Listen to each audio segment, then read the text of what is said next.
Alors, les livres de Michel Onfray. Plongeons dans ces livres, c'est important. Tout à l'heure, on évoquait celui de Gandhi. Donc, La pensée de midi, je le disais tout à l'heure, c'est un hommage qui est donné ou dressé pour Albert Camus. Et je voudrais qu'on fasse le lien entre La lueur des orages désirés, qui est le journal hédoniste, donc votre journal, et cette contre-histoire de la philosophie. Pourquoi ce lien? Parce que dans le journal, il y a un chapitre qui s'appelle Racaille, Karcher et philosophie, où vous dénoncez d'une manière assez drôle et assez violente beaucoup de gens qui occupent l'espace médiatique et philosophique d'aujourd'hui, y compris d'ailleurs Jacques Attali, mais aussi Alain Badiou, Hélène Carrère-Dancos, l'inénarrable Jean Baudrillard. Et en fait, si j'essaie de simplifier, mais vous allez raffiner derrière, vous les comparez, enfin j'ai compris ça, ils ressemblent un peu aux philosophes célèbres des Lumières, Voltaire, Rousseau, qui n'ont fait que conforter le système en place, dites-vous, qui est un système monarchique et quand même vaguement déiste quelque part, contre les révolutionnaires que vous avez découverts, qui sont des véritables bouts de feu du système en place. Donc est-ce qu'il y a un lien et pourquoi vous les dénoncez? Parce que j'ai quand même senti ça. Non, il n'y a pas de lien. Il y a quand même une attitude commune. Non, pas du tout. Mais alors, allons-y. Le principe, c'était, j'ai un ami au Japon qui me disait, mais on a des images de ce qui se passe dans les banlieues, mais c'est la guerre en France, dit-il. Alors je dis non, c'est pas exactement la guerre. Il dit, mais il se passe quoi exactement? Et je lui ai dit, écoute, il rentre tous les hivers, on passe Noël ensemble, et je lui dis, je te découpe tout ça. Et j'ai archivé, et j'ai cherché ce qui avait été écrit sur les explications qui ont été données. C'était assez consternant, de fait, de voir les explications qui étaient données, qui toutes évitaient la politique, qui toutes évitaient la question du libéralisme, et qui permettaient à chacun d'y aller sur ses obsessions. Alors bon, j'écrirai pas ces choses-là sur Baudrillard parce qu'à l'époque il était vivant, mais c'est vrai que Baudrillard y est allé sur le simulacre, sur le signe, ce qui avait lieu n'avait pas lieu, mais et à l'inverse, ce qui avait lieu, etc. Enfin, tout cette espèce de délire. On retrouvait les grands accents de BHL c'était très lyrique, c'était extraordinaire, ça rappelait la barbarie à visage humain. Jacques Attali nous disait des choses extraordinaires comme si... Express, 10 novembre 2005, magnifique banlieue, notre marxien libéral et mondialisé déplore les 20 dernières années d'inaction politique, de l'hypocrisie et d'hypocrisie intellectuelle. Je rêve, que faisait cet intellectuel aux côtés de Mitterrand en jouant l'éminence grise du fossoyeur de la gauche pendant 2 septennats? Question. Question. Non. Je réponds. Vous avez une question. Question, point d'exclamation. Je vais répondre. Je trouvais étonnant que personne n'aborde la question politique et qu'on ait une espèce de grand délire sur ce sujet. Ça a disparu. Il y a plus les problèmes des banlieues, dit-on, parce qu'il n'y avait plus les couvertures médiatiques sur ce sujet-là. Ça a disparu et on n'a toujours pas fait d'analyse politique. Et je concluais, alors c'est sur le mode ironique, il aurait fallu aussi le lire de manière ironique. J'ai repris sur les choses qui ont été dites, il y avait Solers aussi et Badiou sur un certain nombre d'interventions comme celle-ci. Et je disais évacuation totale du politique. On ne sait pas d'où ça vient, il n'y a pas de cause, ça descend du ciel.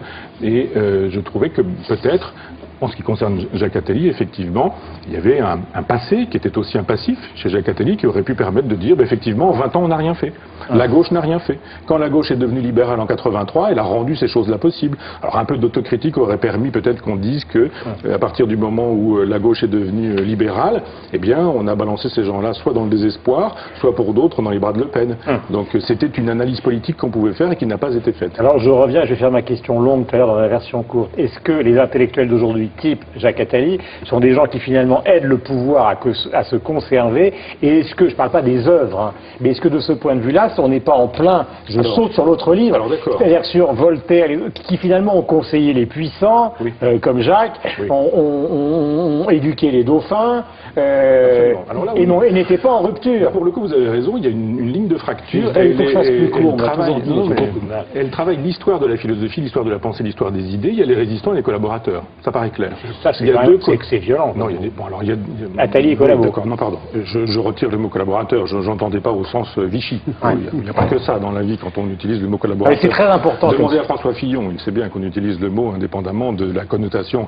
Je retire, ça peut passer pour une insulte. Je dis, il y a ceux qui sont du côté du pouvoir et ceux qui résistent au pouvoir. Disons-le comme ça, on évitera résistance et collaboration. Vous avez raison, c'est connoté politiquement et je ne voulais pas ça. Il y a des gens qui sont d'un côté de la barricade, où on trouve effectivement les rois, les puissants, puissants, les gens du jour, ça change de roi, on trouve les mêmes. C'était Mitterrand, c'est aujourd'hui Sarkozy, ce sont toujours les mêmes conseillers qui conseillent. Et je trouve qu'il y a en face des gens, ceux dont je fais l'histoire à l'Université populaire et dans cette contre-histoire de la philosophie, en disant il y a eu des philosophes qui n'ont pas, permettez que j'utilise le mot collaborer en disant que j'ai mis des guillemets, qui n'ont pas collaboré avec les pouvoirs en place, puisqu'on est dans le XVIIIe siècle. Il y a Jean Méliès, il y a Lamétrie, il y a Helvétius, il y a d'Holbach, Sade si l'on veut, dont je dis beaucoup de mal par ailleurs, mais je dis il y a effectivement une pensée de la résistance, une pensée qui résiste au monde comme il est. Et je trouve que c'est plutôt de ce côté-là que la critique est intéressante. Et on retrouve au XXe siècle exactement la même chose avec un Sartre et un Raymond Aron, par exemple. Ça continue, on retrouve la même chose aujourd'hui avec un Luc Ferry.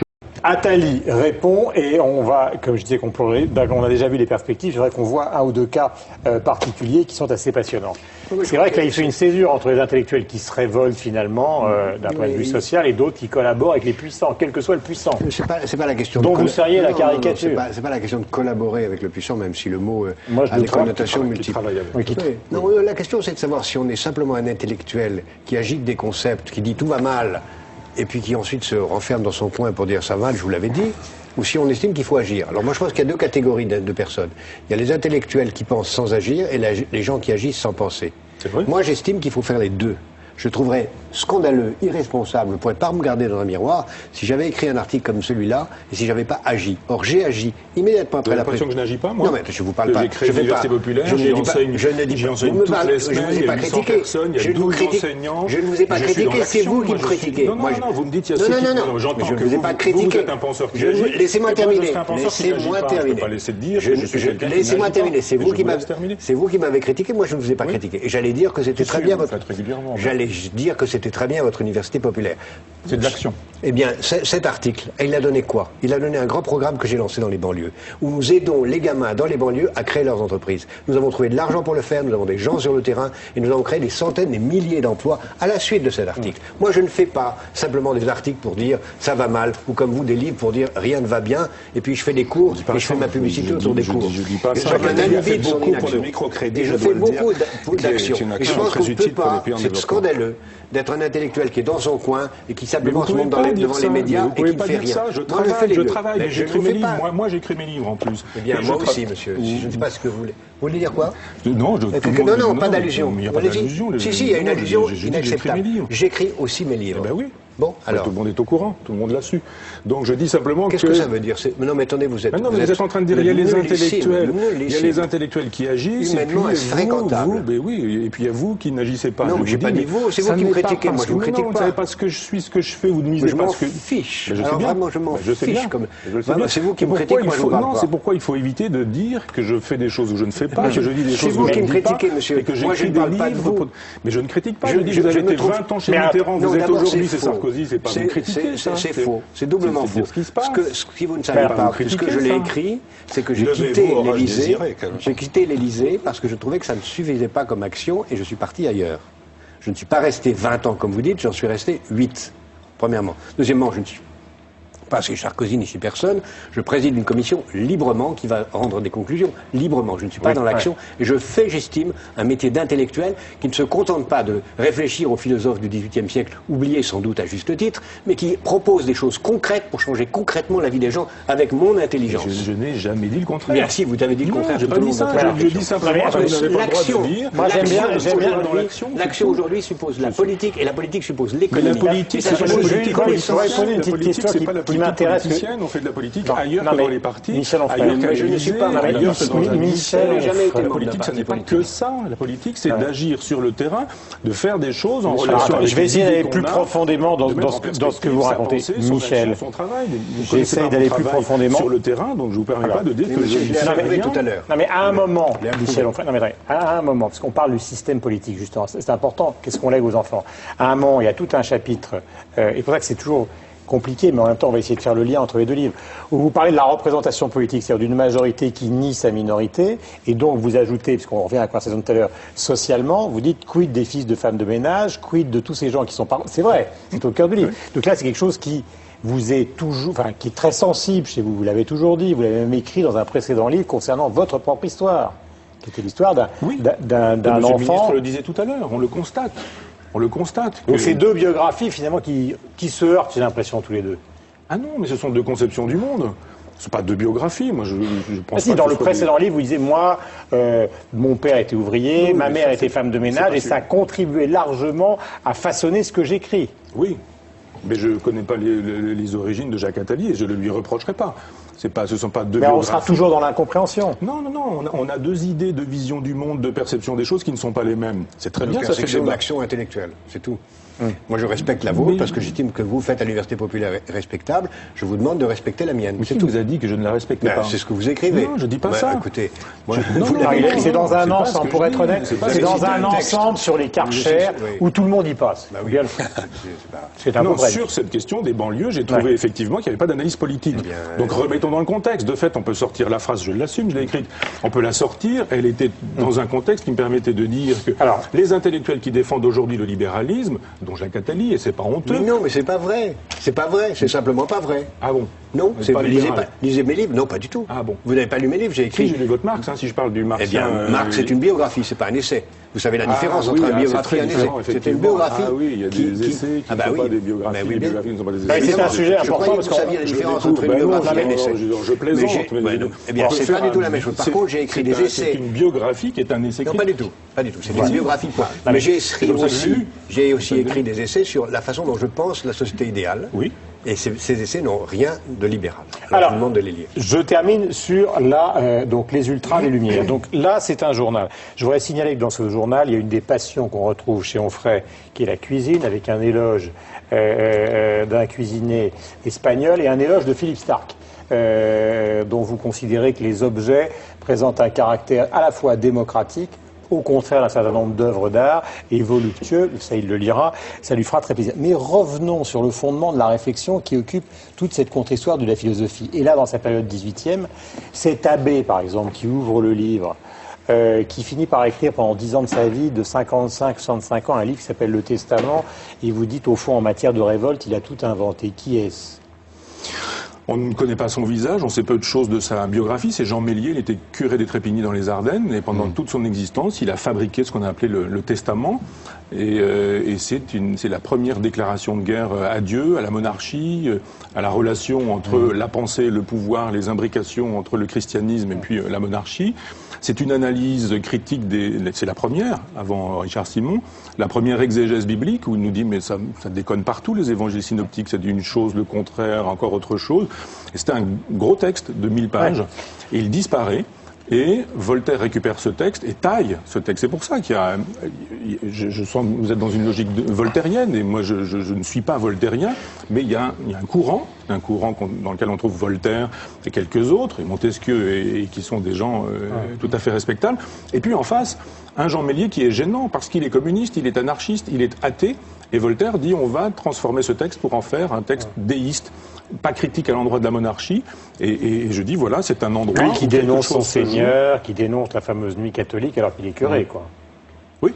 Et qu'il vit avec sa servante. Il vit comme prêtre, et il sait très bien que s'il déclare son athéisme... Mais est-ce que ça veut dire... Parce que je vois Attali qui est d'une certaine manière à la fois en colère et un peu bouleversé, parce que est-ce qu'il n'y a pas moyen, je ne sais pas... de parler ensemble de tout ça, ou est-ce qu'irrémédiablement, pour des raisons qui tiennent à on est pour ou contre les puissants, on va s'affronter à l'infinitum? Le pouvoir, c'est pas les puissants, on est contre l'action. Moi, j'estime que agir au centre de l'État, j'ai refusé d'être ministre. François Mitterrand a dit qu'il me l'a proposé publiquement, donc je peux le dire. J'ai refusé à plusieurs reprises d'être ministre. Mais j'estime qu'un intellectuel qui pense doit agir. Et agir au centre, là où on a le bras de levier le plus fort, c'est au centre de l'État. Sans rien en attendre. Sans rien en attendre. Je vous suis sur la moitié. Et je pense que c'est nécessaire. Parce que c'est au centre de l'État, c'est comme je l'ai fait aussi au centre de l'action internationale, dans les institutions internationales, qu'on peut changer le monde. C'est pas simplement en étant dans son aventin à écrire des textes imprécatoires. C'est-à-dire que si la pensée alternative, la critique du libéralisme ou la pensée libertaire, y compris dans sa grande tradition, parce qu'avant le testament de l'abbé Mélier, il y a eu quand même des libertaires au XVIIe siècle et qui allaient très loin dans la critique de la religion. Mais qui ont été très loin au XVIIe siècle aussi, tout de même. Mais qui pillent. Oui, mais bien entendu, j'ai bien compris. Mais je veux dire, il y a eu quand même une longue tradition libertine. On ne peut pas dire que cette posture soit constitutive en soi d'une action publique. Aujourd'hui, être considéré que le libéralisme est en soi un mal, c'est évidemment chercher une politique alternative dont on n'a d'exemple nulle part. Où est-ce qu'il faudrait que nous cherchions un meilleur modèle pour rendre les gens heureux ou pour faire une société qui aille mieux? Est-ce que les banlieues allient mieux? Je ne sais pas, par exemple, dans la Russie soviétique. Est-ce qu'elles vont mieux dans des pays qui ont été placés sous un développement marxiste brutal, comme par exemple en Afrique à un certain moment? Est-ce que finalement, la critique politique que vous souhaitez... Les frères, je ne sais pas pour le défendre, mais il ne se définit pas comme marxiste. Non, mais je n'ai pas dit ça. Je dis ça sur la pensée. Je dis simplement Albert Camus. Est-ce que le fait de considérer que les analyses qui ont été portées sur des faits sociaux qui sont catastrophiques, que cette analyse n'est pas politique, qu'elle ne touchait pas au cœur d'une structure politique qui est ici dénoncée, qu'on appellera le libéralisme pour aller plus vite. Est-ce que ceci est constitutif d'une proposition alternative? C'est ça que je cherche à comprendre, c'est ce que je voudrais comprendre et que je ne sens pas, si vous voulez. De même que je suis toujours étonné, je dis Michel Onfray depuis longtemps, c'est une œuvre qui ne laisse pas indifférent, je suis toujours très étonné qu'il considère à ce point que le poids du christianisme ou de la religion soit si fort encore dans les sociétés modernes. Moi, je ne le sens pas du tout. En particulier sur cette idée qu'il y aurait une sorte d'oppression religieuse qu'on peut se réjouir, de se sentir bien, de profiter de la vie, etc. Est-ce que c'est vrai, ça, finalement? Est-ce qu'autour de nous, nous le voyons? Moi, je ne le sens... Il y a deux questions. Deux sujets différents. J'y réponds dans Politique du rebelle, en disant que, et c'est pourquoi je disais tout à l'heure à Jacques Attali, d'accord sur la moitié de votre raisonnement, je pense effectivement que il y a un moment où le pouvoir, ça n'est pas le lieu du pouvoir. C'est pas dans le lieu du pouvoir, c'est-à-dire c'est pas dans un ministère. Vous savez très bien que le pouvoir est le plus grand. C'est pas ici que ça se passe. C'est pas forcément non plus à l'Élysée. Et je dis que après Deleuze, Foucault et toute cette pensée-là, pensée critique des années 70, ces gens-là nous disent il n'y a plus de fascisme ou d'État, ça n'existe plus, il n'y a plus que des micro-fascismes. Donc il n'y a plus que des micro-résistances possibles. Et je théorise dans un livre qui s'appelle Politique du rebelle la possibilité des micro-résistances. Et bravo pour ce que vous avez fait sur les microcrédits. Je trouve que ces opérations-là sont des occasions de faire de la politique autrement. Et je fais de la politique autrement. Alors c'est peut-être moins visible, c'est peut-être moins médiatique, parce que c'est pas ici que je la fais, la politique, c'est dans des endroits où je suis, où je vis et où je travaille, et où je pense que la résistance au libéralisme, elle ne se fait pas par une révolution de type marxiste, j'ai toujours été anti-marxiste, je n'ai jamais été communiste, et je suis dans des perspectives de socialisme libertaire, voilà pourquoi je fais l'éloge d'un Jean Grenier, d'un Albert Camus ou d'un Louis Guillou, en disant faisons partout où nous sommes des micro-résistances, le microcrédit je trouve que c'est une excellente chose, et il y a plein d'occasions de micro-résistance qui sont autant d'occasions, j'appelle ça le principe de Gulliver, avec une multiplicité de liens, d'entraver un géant qui sinon ne peut pas s'entraver. Et je ne crois pas à la révolution, je ne crois pas au lendemain qui change, je ne crois pas à l'abolition du salariat, du capitalisme ou du libéralisme, j'ai passé cet âge-là, je dirais, et nous avons tous à peu près passé cet âge-là. Et je trouve qu'il y a un travail à faire qui est un travail deleuzien, disons-le comme ça, une politique deleuzienne qui suppose, loin des caméras de télévision, parce que ce que je fais n'est pas médiatisé, pas plus que ça. Si on fait des choses à Caen, on fait des choses à Argenton où je vis et où je travaille, qui sont des occasions de dire on donne de la culture, du savoir, on transmet, on fait un concert de la musique de Nietzsche avec une conférence qui va avec un 25 août, jour anniversaire de la mort de Nietzsche, sous un chapiteau que je me suis débrouillé pour acheter sans faire de bruit. Et on a 500 personnes dans une ville de sous-préfecture de 17 000 habitants. C'est faire de la politique. Parce que je crois qu'on peut en faire dans les ministères probablement, mais on peut en faire ailleurs. Et puis deuxième chose, et je serai rapide sur la deuxième question, le christianisme, il n'est plus dans les églises. Les gens ne sont plus dans les églises. Ça ne veut pas dire qu'il n'est plus dans les têtes. Il ne se trouve pas dans les têtes ou dans les pensées. Foucault appelait ça une épistémée, c'est-à-dire une espèce d'imprégnation.